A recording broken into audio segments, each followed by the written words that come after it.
Hoy vamos a ver otra parte de la literatura del Japón y el misterio de la influencia en la cultura de ese país del sol naciente.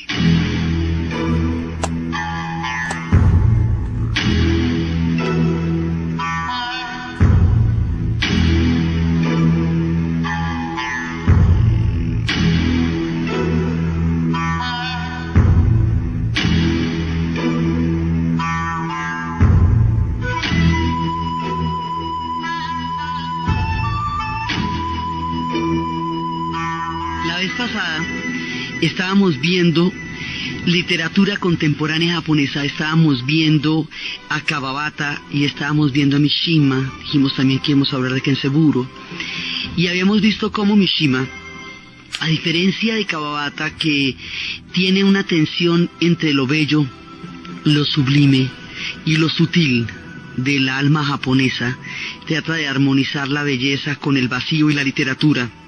A diferencia de esa exploración por lo insinuado, por lo inacabado, por aquello que se deja translucir a través de una imagen, como decían que un guerrero, había una imagen que hablaba de un guerrero que no podía ser visto en su armadura, no podía ser visto en todo su traje de guerrero. Entonces se pone una sábana de seda encima de la armadura. Dicen que la literatura japonesa y la literatura de Kawabata es como eso, una sábana de seda puesta sobre la armadura de un guerrero. Entonces habíamos visto esas tensiones que Kawabata maneja entre lo sutil y lo bello. Y estábamos viendo cómo Yukio Mishima, criado en un aislamiento entre las tradiciones japonesas, sin contacto con los otros niños, demasiado débil en su temprana juventud para formar parte de los guerreros del Imperio del Sol, extemporáneo porque es un hombre del siglo XX, va a considerar que toda la modernización del Japón es un acto de olvido y de traición al camino del Bushido y a la senda de las tradiciones del pueblo del sol naciente, y va a considerar que toda la era de la profunda asimilación de la cultura americana, de la democratización del Japón y de la modernización del Japón son una decadencia indigna desde su punto de vista para pueblos que han sido honrados por caminos que él consideraba épicos y que han abandonado, y que para hacer un acto ritual que despierte al Japón de ese letargo de modernidad, va a protagonizar un cinematográfico suicidio en un cuartel. Y habíamos visto cómo él lo preparó durante mucho tiempo, inclusive hizo fisiculturismo para hacer un cadáver hermoso. Encontró, él llevaba a quien lo fotografiara durante los pasos del suicidio, el seppuku. Seppuku es el harakiri, es la manera como es esa muerte ritual en donde se abren el vientre con una espada en una determinada forma hasta cuando el dolor ya es tan intenso que los decapitan. La cosa es una cosa bastante complicada, pero para ellos tiene todo un sentido de acuerdo con lo que hemos visto de la manera como manejan la muerte. Entonces, él entra con sus soldados, los 3 soldados de su guardia personal del escudo, y inmoviliza a la gente del cuartel, que no se espera que vaya a pasar una cosa. Además, él es un hombre muy conocido, ¿no? Yukio Mishima es uno de los grandes escritores del Japón, y cuando tiene a la gente inmovilizada, pronuncia un discurso exaltadísimo de todas las tradiciones del Japón. Dicen que llevado por vientos de otros tiempos, el hombre entra como en una especie de trance, pero este no es un trance, esto no es un acto de locura, esto es un acto de premeditación, elaborado minuciosamente, planeado con todo cuidado durante mucho tiempo para que produzca un impacto particular para llamar al alma de los que se sientan identificados con este gesto, y esperar así que el Japón salga de lo que él consideraba su letargo. Entonces entra, comete este suicidio, este seppuku, esta ceremonia ritual, la van a fotografiar. Bueno, es una cosa muy fuerte, muy impactante, pero la vez pasada estábamos viendo cómo estamos en un Japón moderno, un Japón que quiere mirar hacia el futuro, que quiere conjurar los fantasmas de un pasado que lo agobia y al que se ha tenido que enfrentar con mucho dolor, y lo que menos quiere es que venga un personaje de las sombras del pasado a recordarles una cantidad de historias que ellos han estado tratando de dejar atrás y de olvidar para reconfigurarse como una sociedad pacifista, eternamente pacífica. Ellos tienen firmado un tratado en el cual ellos siempre van a ser un pueblo de paz. Eso significa que todo el camino de la guerra tiene que quedar en la historia, tiene que quedar en los museos o en la literatura, como habíamos visto la vez pasada, pero no puede quedar en la vida cotidiana, porque en la vida cotidiana eso acabó con el país y los llevó a una conflagración que terminó con 2 bombas atómicas. Y eso no se les olvida a ellos nunca. Entonces, el acto de Mishima, en la época de los Beatles, de los Rolling Stones, en la época del rock and roll, en la época de Un Mundo para la Juventud, en todo ese tiempo en que se estaba dando tantas cosas, resulta extemporáneo, anacrónico en el sentido de la palabra, fuera de su tiempo. Entonces parece un tipo increíblemente loco, no deja de inspirar respeto, sí, y habrá, ya hay sectores que consideran que lo que hizo él era sublime. Además él decía que quien sabe que es lo correcto y no lo hace, eso es falta de valor. Entonces sí hay gente que considera que fue un acto, digamos, sumamente honorable, pero es más lo que los molesta. O sea, es más lo que los molesta enfrentarse a una actitud tan extrema.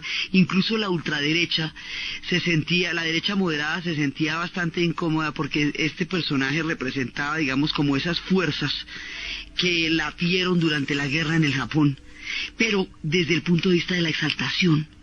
Y ellos lo que estaban tratando era de cuestionarse eso, como lo habíamos visto en la mirada histórica del museo, entonces del Museo de Sakura. Entonces en el momento que ellos están como cuestionando eso, en el momento que ellos están pensando cómo elaboran un pasado tan doloroso, viene y les trae ese preciso pasado que quieren dejar atrás, en su forma más impactante. Entonces resulta una contradicción que, más que trágica, se vuelve patética para el Japón en el cual lo hizo él. Entonces él muere con su gesto, haciendo lo que él consideraba que debía hacer por el Japón, pero no es ese el Japón al que él está hablando, es otro. Entonces este gesto queda en alguna parte entre la memoria, el olvido, el vacío, la tristeza, la tragedia, el impacto, y un pueblo que quiere dejar atrás grandes pesadillas, y que lo que no meditaba era que le recordaran eso. Entonces, la forma tan espectacular como él muere lo va a hacer famosísimo, y muchas veces se le conoce más por la manera como murió que por lo que escribió, pero como escritor es grande, gigantesco, es un coloso de la literatura japonesa. Y toda su tragedia, todas sus contradicciones, todo su sentido ancestral del Japón está plasmado de una manera dolorosa, maravillosa, increíble, dulce y lírica en toda su arte, y este es uno de los, digamos, de los poderosos escritores y representantes de la literatura del Japón. El otro que habíamos mencionado era Kenseburo, Oe Kenseburo, que es amigo de Mishima, pero Kenseburo es del otro lado, totalmente distinto del enfoque de la guerra. Kensaburo considera que digamos que una cantidad de espíritus profundamente oscuros se apoderaron del Japón durante la guerra, y él es terriblemente crítico frente a eso. No le encuentra ninguna exaltación, no le encuentra ningún heroísmo a una actitud que los llevó a la destrucción. O sea, él sí está vivo, él digamos que es el de la literatura más dura. Él no se suicidó. Kawabata, el hombre de la belleza, de lo sutil, se suicidó. Mishima, el hombre del impacto de la era samurái, se mató ritualmente. Kensaburo se ganó el premio Nobel en los 90, fresco. O sea, y ese sí que es duro para escribir. Ese es el que tiene las notas sobre Hiroshima. Cuando él fue y visitó Hiroshima, él nace en una pequeña aldea rural, va a ir a la universidad, va a tener un hijo con una deficiencia mental, lo que le va a dar un sentido trágico de la vida. Luego va a ir a Hiroshima, va a ver el horror de lo que pasó y va a sentir un dolor punzante qué es lo que él va a expresar.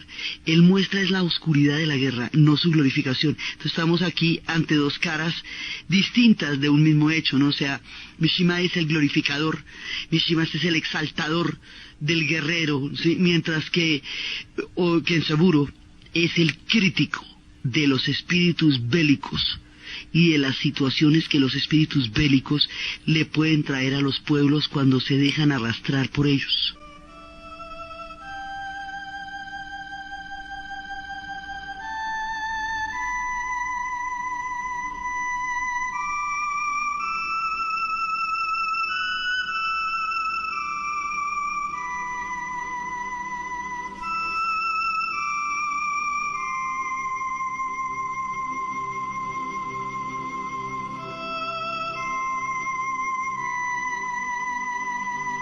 Kenzaburo va a reflejar el dolor que los japoneses sufrieron durante la guerra, digamos la tragedia, las sombras del alma, la manera como el alma de ellos se ensombreció durante todos esos tiempos.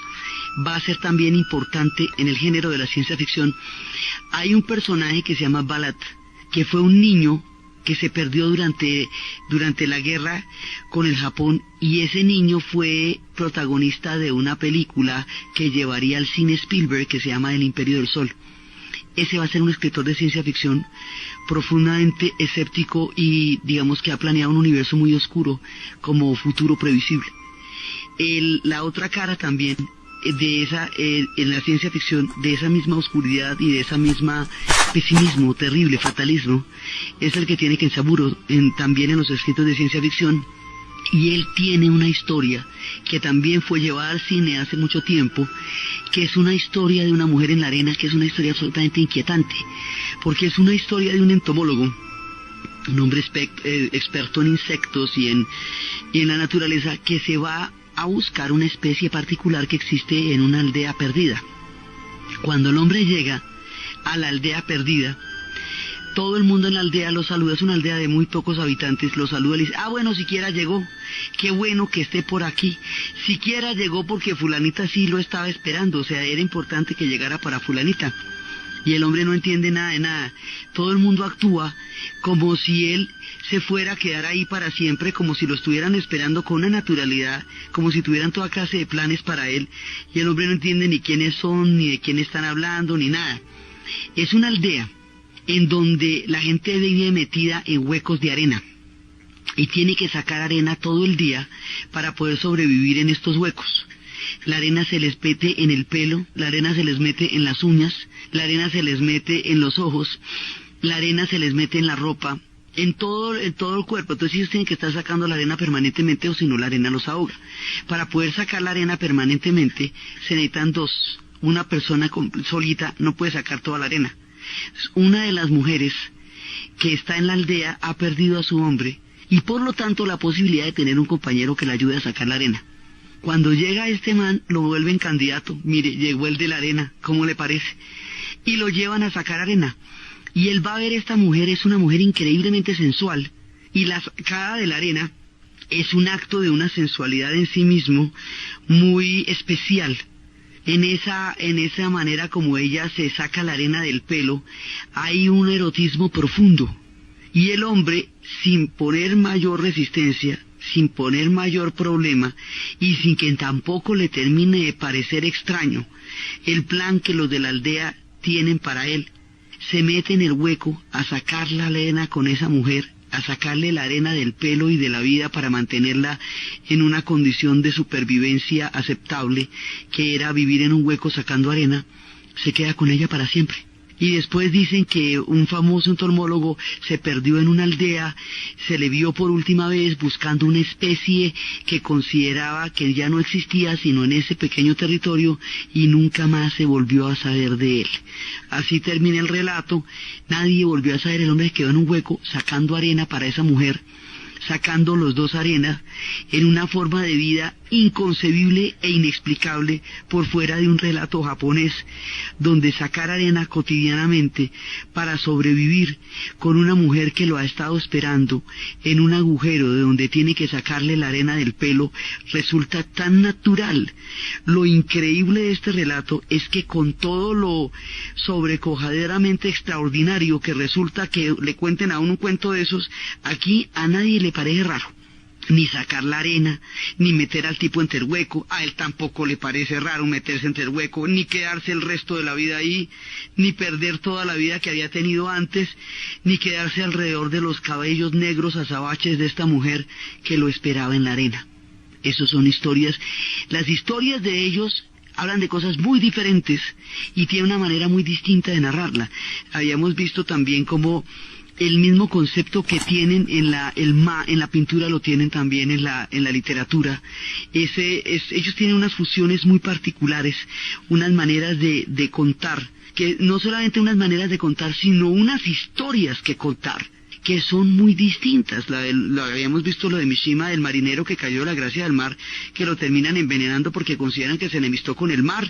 Este hombre termina sacando arena. Digamos, las historias son unas historias de giros inesperados y de cuentos completamente diferentes a los que uno está acostumbrado. Este dolor que va a reflejar Kenzaburo es también una parte del espíritu japonés. Durante el aniversario del 11 de septiembre, se hicieron, después del primer año de los atentados de las Torres Gemelas, se hicieron 11 documentales de 11 minutos, que se llamaban del 11 de septiembre. Cada uno de esos documentales es hecho por un narrador, un país y una mirada diferente en torno al hecho del 11 de septiembre. Y esto va, y hay un montón de gente, está Champagne, un montón de gente. La última de las historias de esos documentales cuenta la vida de un hombre que, habiendo llegado de la guerra, de la Segunda Guerra Mundial, habiendo vivido los horrores que su alma no puede ya entender, cegado por una incapacidad ya física para poder procesar tanto dolor en el alma, decide volverse serpiente y está en un corral reptando en la arena en una dirección y en otra. Además que actoralmente eso es una locura, porque el tipo efectivamente se mueve como una serpiente, y una mujer le pregunta al otro quién es él y le dice: es el hombre serpiente. Llegó así de la guerra, no quiso ser ya más humano, no quiso ser ya más hombre, y se ha convertido en serpiente, y repta en la arena porque es su forma de sobrevivir. Un poco así son las historias de Kenzaburo sobre la guerra, como la del hombre serpiente, un hombre que, transido por el dolor, abandona su carácter humano y se convierte en serpiente. Entonces, la literatura japonesa tiene muchas miradas, tiene unos dolores así de fuertes, unas pasiones tan desatadas como las de Mishima y tan sutiles como su literatura lo exige, y una armonía y una tensión entre la belleza y el vacío como la de Kawabata, y son muchas formas de representar una misma alma. Entonces, para ellos esto tiene todo un significado y tiene toda una mirada que tiene que ver muchísimo con el Zen, y tiene que ver muchísimo con sus alfabetos también, y con la fuente no verbal de su manera de habitar el mundo. Ellos habitan un universo no solamente invisible, sino no verbalizable. Los silencios entre los japoneses son una manera de compartir muchas cosas. Dicen que a veces pueden llegar a ser increíblemente ruidosos, de lo tremendamente silenciosos que puedan ser, porque están compartiendo cosas muy claras y muy profundas en ese silencio. Pintar y escribir se utilizan con el mismo verbo, que es kaku, y la caligrafía es un arte. Entonces ahí viene, digamos, una cuestión de los trazos. Ellos tienen unos ideogramas que se llaman kanjis, que son unos trazos que tienen un equilibrio y un balance perfecto. Y hay quienes dicen, dice uno de los autores, que se pueden colocar sobre una superficie y se pueden sostener en perfecto equilibrio si se pudieran poner verticalmente. La caligrafía tiene una manera, en el trazo está toda un simbolismo y una significación. Eso viene de los chinos, pero los japoneses lo transformaron en una cosa totalmente distinta, totalmente particular. Eso es el trazo. la caligrafía, que es un arte visual, que es un arte pictórico y que es un arte de escritura y que es de donde emana la literatura japonesa, empezando por ahí. Pero ellos más adelante, a partir de Genji, van a desarrollar un alfabeto fonético, es decir, no solamente de pictogramas, sino que tenga sonidos japoneses, o sea, una traducción, por decirlo así, fonética de un alfabeto pictórico. A eso lo van a llamar hiragana. Hiragana es una representación fonética de los kanjis, ¿sí? Que le agrega algunos sonidos para efectos, porque ellos vienen de el origen, que es chino, es monosilábico, pero el japonés no es monosilábico, ellos tienen varias sílabas. Entonces van adaptando al oído a lo largo del tiempo esa pluralidad de sílabas a través del hiragana. Y resuelven otra cosa para las influencias, para todo lo que va a llegar extranjero. Todas las palabras extranjeras que no proceden del Japón y que no están escritas, que no vienen del idioma japonés, van a estar consagradas en otro tipo de alfabeto también fonético, que se llama katakana. Entonces tienen el kanji, que es el trazo, el hiragana, que es la escritura fonética y silábica, pero eso es un alfabeto, digamos, de ellos, o sea, no está escrito en las letras nuestras, es otro alfabeto, ¿sí? Y ahí están las sílabas de las palabras japonesas. Y otro alfabeto, que tampoco está escrito en las letras nuestras, sino en las de ellos, que es para las palabras que vienen de los extranjeros y se llaman katakana. Bueno, imagínese usted la literatura mezclando todos los conceptos que simultáneamente pueden verse en un texto, mezclando todas las miradas de un idioma que originalmente está escrito en ideogramas y representándolo fonéticamente. Entonces todas esas cosas hay que verlas cuando se mete uno con la literatura japonesa. Por eso tiene tanto de encantador como de insondable, porque meterse ahí es meterse a manejar alfabetos silábicos, ideogramas, una cantidad de cosas, y en el trasfondo la influencia china y lo que ellos hicieron con la influencia china. Una de las cosas más características de la literatura japonesa, de las raíces y de la esencia misma del Japón, es el haikyuu. El haikyuu son unos versos, son 3 versos nomás. Esos versos tienen que tener una característica, y es dar una imagen. Y el hombre que los hizo grandes, el hombre que hizo de eso un arte poderoso, se llama Basho. Pero esto es todo un género en el Japón, y es un género de la poesía. Basho hizo un montón de viajes. Y ese montón de viajes, cuando uno viaja, se enfrenta con lo efímero, pero con lo efímero que le resulta inolvidable. Cuando uno va viajando, se va encontrando con instantes y con circunstancias que quisiera conservar en el alma para siempre, que marcan de una manera definitiva la forma como vamos a seguir viviendo de ahí en adelante, pero que sucedieron en fracciones de segundos y que usted no va a volver a ver porque ya no está ahí. Es la condición del viajero, es el tránsito por lo efímero. Y eso es muy zen, porque habíamos visto en el zen como la contemplación de la belleza sublime es una cosa que sucede en un instante y que después se vuelve pasado cuando se evoca. Que la naturaleza misma del éxtasis y de la contemplación es lo efímero, porque eso solo dura unos segundos, pero es tanto lo que afecta el alma que la irradia y la ilumina para siempre. Resolver el problema del instante que produjo un gozo eterno al alma, con el carácter efímero que eso tiene porque se va, para retenerlo en el tiempo de alguna manera a través de las palabras, eso es un haikyuu. Entonces las cosas quedan como son simplemente insinuaciones. Estos no son aforismos, porque los aforismos en Occidente tienen un carácter intelectual. Esto es imagen. Esto es imagen. En el puente colgante la vida pende de un sarmiento de viña loca. La neblina se eleva, en el puente colgante los ojos no me atrevo a cerrar. ¿Sí? Son diferentes tipos de haikyuu. El monte Obscue, su forma evoca una vieja solitaria que llora acompañada de la luna. En el puente colgante, de pronto, el recuerdo del tributo de los caballos. son maneras de evocar algo que solamente es una imagen. Pero esto es muy importante, más blanco aún que las rocas de la montaña de piedra, viento de otoño. Este camino ya nadie lo recorre, tarde de otoño. Un día sin viento de otoño, un día sin sake en mi taza. Son cosas de la vida cotidiana y de lo sublime, pero es la idea de la impermanencia y de la inminencia también que se impone sobre lo que va pasando. Graciosas curvas cubiertas de rocío, Alominashi. Y también la famosa historia de la rana en el estanque, que es una rana en el estanque, en una piedra. El caballo por el campo, de pronto, detente, el ruiseñor. El viejo estanque, salta una rana, ruido de aguas. Ese es el más arquetípico, porque sugiere que el estanque está totalmente quieto, que hay un silencio profundo, profundo en un jardín donde se presenta un estanque.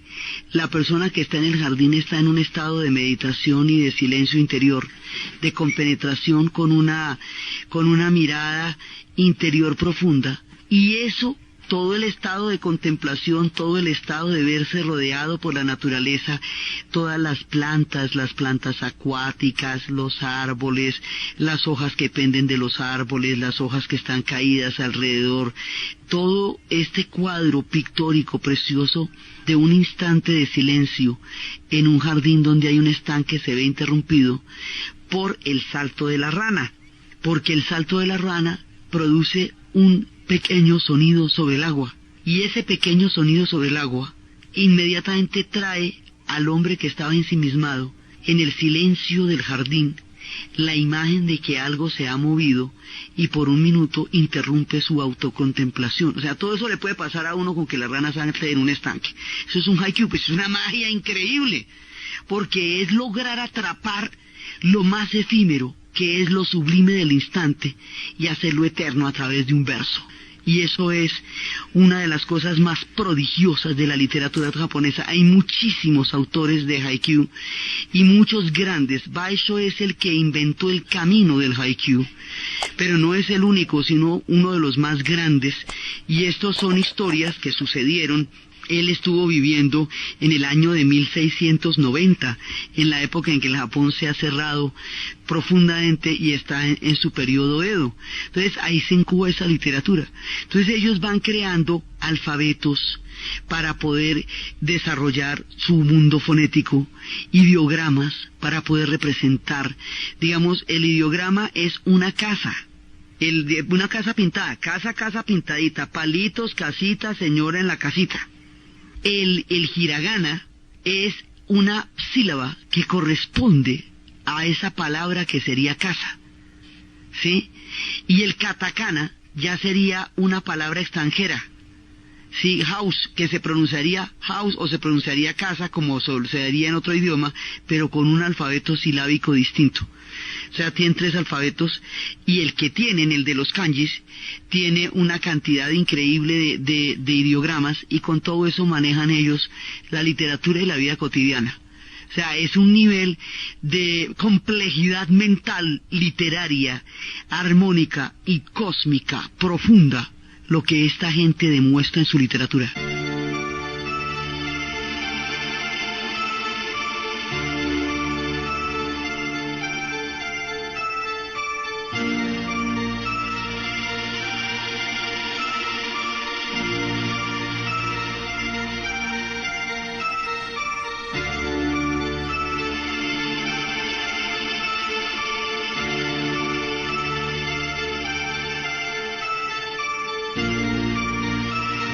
Con esto, digamos, echamos un trazo, ni siquiera una pincelada, un trazo, al profundo universo de la literatura japonesa, a lo que insinúa y a lo que hace sentir. Hay mucha más gente, muchísima. Esto es una cosa increíblemente vasta y profunda.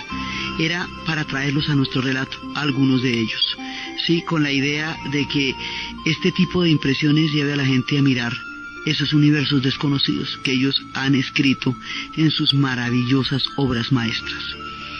Pero ellos, aparte de ser tan capaces de manejar una tradición que va desde el haiku, que va desde Genji, que ha tenido una línea hasta llegar a la literatura contemporánea, aparte de ser cultores, de sus tradiciones de una manera profunda, tienen otra característica, y esa es de las más fascinantes y enigmáticas del pueblo japonés: el arte de la influencia, el misterio de la influencia. Ellos, tan homogéneos como son entre sí mismos, tan idénticos a su propia esencia, como se han mantenido por entre todos los avatares de la historia, son capaces de mirar al otro como otro, no como una parte de ellos. Y eso sí es un cuento mágico, porque normalmente las culturas que son, y sobre todo si han sido potencias y que son autorreferenciales, les cuesta muchísimo trabajo mirar a los demás como un otro distinto a mí y tratar de entenderlo. Eso, digamos, en el cine americano es complicadísimo, porque el otro siempre aparece como un extraño en el relato, cuando no como una amenaza. Aquí el otro es un otro con todo el mismo derecho cósmico que yo tengo. Y ese otro, como es un otro tan íntegro en el mundo como yo, me puede enseñar a mí cosas y yo me puedo aprender cosas de él, y a mí no me pasa nada. Yo no dejo de ser la esencia de lo que soy por entender la influencia del otro. Entonces, así como habíamos visto que en el Museo de Sakura hay una mirada introspectiva profunda a la esencia de la historia del pueblo japonés y a las verdades tan dolorosas con las que tienen que convivir, y a la manera como ellos se van a enfrentar a sus propios demonios, todo esto es un acto de contemplación interior, como una especie de monólogo del alma japonesa consigo misma. Pues así hacen lo contrario. En 1970 también, cuando están en plena modernización, van a crear una de las maravillas donde con mayor riqueza se puede evidenciar el arte de la influencia: el Museo Etnográfico de Osaka. En el Museo Etnográfico de Osaka, ellos hicieron lo siguiente: mandaron japoneses por todas partes del mundo a ver cómo viven los demás, como lo hicieron en la era Meiji, cuando empezó la gran modernización, pero esta vez ya no solamente desde una élite intelectual, sino mucha gente. O sea, en la era Meiji eran escogidísimos, era como la crema, digámoslo. No, aquí es mucha gente de muy diversos orígenes. Los van a mandar por el mundo entero a comer, a vivir, a dormir, a soñar y a compartir la vida de los habitantes del planeta Tierra, para llevar lo más representativo de sus costumbres, para llevar lo que consideran más simbólico y más esencial de sus culturas, y con eso hacer un museo que a los japoneses les muestre el mundo. Ese es el Museo Etnográfico de Osaka. Es una cosa es realmente del otro mundo. Entonces, cuando empezaron la convocatoria, los polinesios, tomándose tan en serio como los japoneses mismos la construcción de esta visión del mundo, crearon una antigua embarcación, como las antiguas y originales embarcaciones en las cuales ellos recorrieron el inmenso Pacífico y fueron los navegantes más insignes de eras antiguas, y representaron sus mapas en una especie de tejido como la cesta, como un tejido de canasta. Sobre el tejido de canasta están escritos unos puntos que son las islas que ellos tienen, que ellos identifican en el Pacífico Sur. Entonces, desde tiempos ancestrales, los pueblos polinesios y melanesios han recorrido los mares de una manera magistral con estas embarcaciones, y han desarrollado toda una cosmovisión que ha trasegado por todas las eras. Pues estos polinesios se hacen su embarcación y se echan un viaje desde las más remotas islas hasta llegar a las costas del Japón, para donar esa embarcación en la cual hicieron la remembranza del viaje ancestral al Museo Etnográfico de Osaka. Y los japoneses exhiben esa embarcación y este gesto de los polinesios con un agradecimiento y con un orgullo y con un encanto de ser tomados tan en serio. El museo está dividido en continentes. Los continentes abarcan de un extremo al otro. En el continente americano hay una representación desde los hielos del Canadá hasta la Tierra del Fuego, pasando por las civilizaciones mayas, incas, aztecas, pasando por los pueblos mesoamericanos, pasando por nuestros propios pueblos, por el maíz, por nuestra comida, por nuestra cultura, por nuestros vestidos, por nuestra música. Hay esa mezcla de lo moderno y lo antiguo, ¿no? Entonces, Es un museo sumamente moderno que tiene unos aparatos en donde usted va identificando el sitio donde está y le echan el cuento, y tiene, cuando pasan a la zona de la música, tiene una cantidad de sonidos en donde usted puede saber cómo suena ese instrumento que está viendo. Y a través de eso le van mostrando cómo es el mundo. Hay aldeas chinas, hay aldeas africanas, hay pueblos de todas partes. Ese museo, como todo el Japón, lo sacuden los terremotos. En el 96 casi lo acaba un terremoto y ahorita ya otra vez lo tienen reconstruido. Las letras se ven sobre el suelo y empiezan ellos a mostrar cómo es que ellos ven el mundo. Con el aniversario del museo hicieron una edición especial sobre lo que consideraban más representativo de las culturas, y ahí uno ve un árbol de la vida de los mexicanos en todo su esplendor. Y es como ellos se sumergen en el inconsciente de las otras culturas para poderlas entender, mostrárselas a su pueblo e interactuar con ellas, entrar en un contacto con ellos. Y con esto entonces empezamos el arte de la influencia.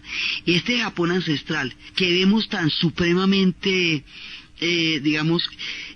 idéntico a su propia esencia en la literatura, es también capaz de todos estos cambios, como dicen ellos, como el bambú, que se puede doblar, y en eso está su flexibilidad, y se puede enderezar, y en eso está también su rigidez. O sea, es una mezcla de cuándo entender cómo soplan los vientos. Dentro de este mismo orden de ideas, la modernización del Japón va a ser totalmente frenética. Las calles de Tokio van a estar rodeadas de toda clase de fenómenos culturales, políticos, de toda clase de influencias arquitectónicas, y todo este Japón ancestral que hemos estado viendo a lo largo de todos estos capítulos coexiste hombro a hombro, mano a mano, cotidianamente, con la más asombrosa modernización, con una nanotecnología de avanzada, con una robotización hasta para el equivalente a las empanadas nuestras, que es un puesto de empanadas, allá está robotizado. Entonces pues están las empanadas, pero son unas manitas de robot las que las fritan y las que las sirven. Entonces las comidas tradicionales se las sirven brazos robotizados en un lugar de un antiguo barrio. Son como cosas de ese estilo. Entonces, caminar por las calles de Tokio es entender este equilibrio casi inexplicable entre la mirada del japonés interior y la mirada del otro, entre la influencia de todos los pueblos con los cuales ellos se han relacionado y el seguir siendo japoneses.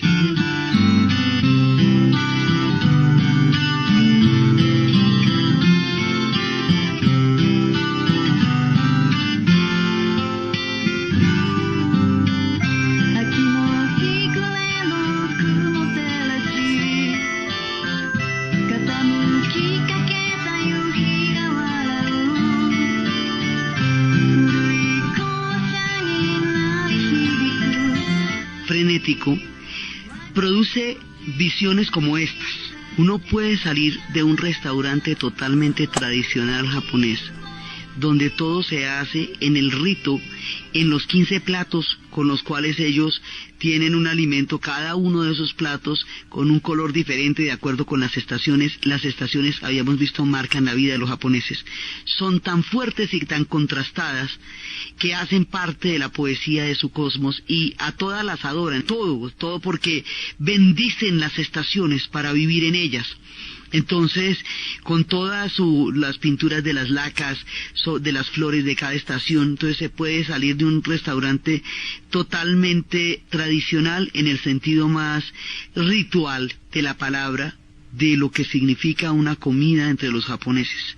Sí, con todos sus, con los espacios puestos en papel y madera, que incluso los puristas hablan del recuerdo de las sombras, que decían que eran distintas las sombras cuando no eran en acrílico sino en papel de arroz, y que las luces eran diferentes, y que con la llegada de la noche, de las luces artificiales, se perdieron los efectos de sombra y luz que se producían en las casas tradicionales. También decía eso alguna vez que en Saburo. Todas estas historias, uno sale de un restaurante de esos y ¿qué se encuentra? Se encuentra una torre gigantesca, que es la torre del Hard Rock Café de Tokio. Pero lo más sorprendente es que una estatua de unos 5 o 6 metros entre cemento y hormigón, es la figura de King Kong subiéndose al Hard Rock Café. ¿Y usted cómo queda? Él dice, a ver, se está subiendo King Kong al Hard Rock Café, ¿yo qué voy a hacer con esto? O sea, usted no puede entender cómo va a salir de un restaurante así de tradicional y va a ver a King Kong subiéndose al Hard Rock Café. Hay un elemento de ficción en la ciudad de Tokio, un elemento de estos de Godzilla y todas sus historias de monstruos y de mangas que vamos a ver también en el siguiente programa. Sus edificios a veces tienen formas de cafeteras, de esas cafeteras de metal que se componen de 2 partes, como una cafetera de esas. A veces tienen formas de mallas, a veces se agacharan como si estuvieran recostados sobre una urbe a la que se piensan caer como gigantes, porque son rascacielos inmensos, pero no se caen, solo penden en un equilibrio absolutamente loco y delicado. Es una ciudad completamente moderna, con un enjambre de puentes que crea como una gran maraña para llegar del aeropuerto a la ciudad, que eso queda en otra prefectura, para llegar de Narita. Las autopistas están precedidas de unas especies de vallas, de túneles, de barreras, que no permiten ver el paisaje y que pueden sentirse asfixiantes. Y se sienten asfixiantes, pero son absolutamente necesarias porque la crisis de espacio es tan grande, que si no existieran esas vallas en forma de paréntesis, los carros estarían metidos prácticamente en la sala de los edificios de apartamentos que quedan en la carretera hacia el aeropuerto, porque todo está frenéticamente habitado, cada pedacito tiene un montonón de gente, los espacios son absolutamente reducidos, mínimos, y tienen, todo se necesita, todo, porque ellos tienen todas las zonas de la montaña sin habitar, porque son los terrenos sagrados.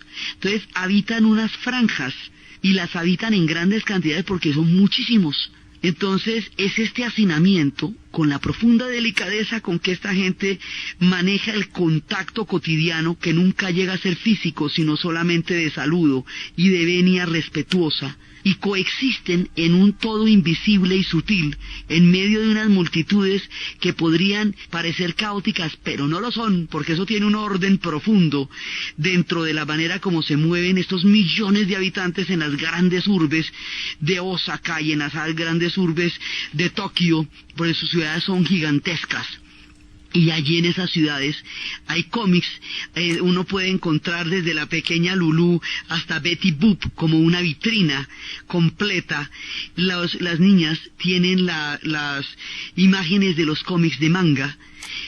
Las niñas Harajuku, o sea, de la estación de metro de Harajuku, uno se baja de ahí y hay unas niñas que tienen toda la simbología del manga, las pelucas, los colores, todo, son completamente contrastadas.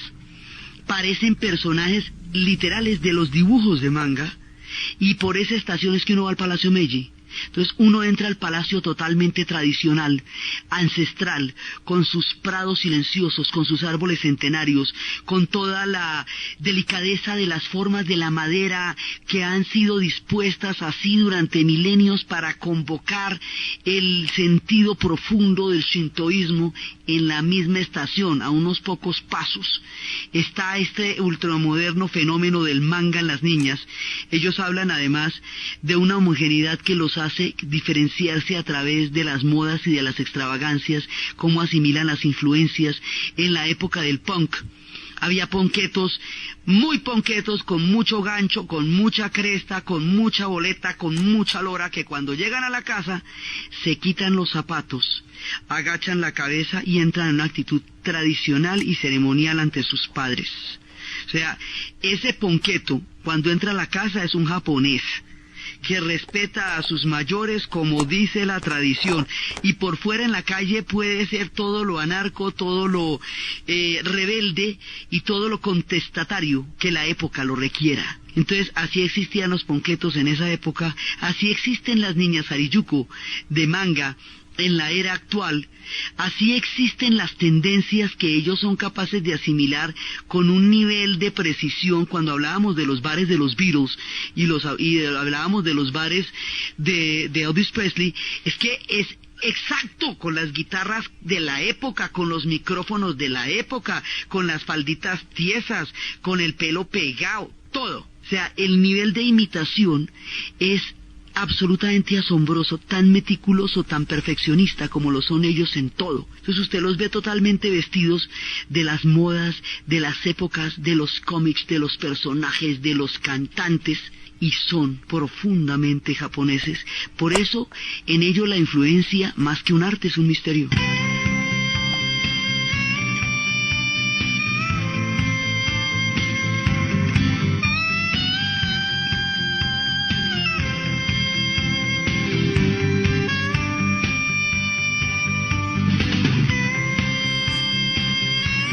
Todos los géneros se consiguen en Tokio.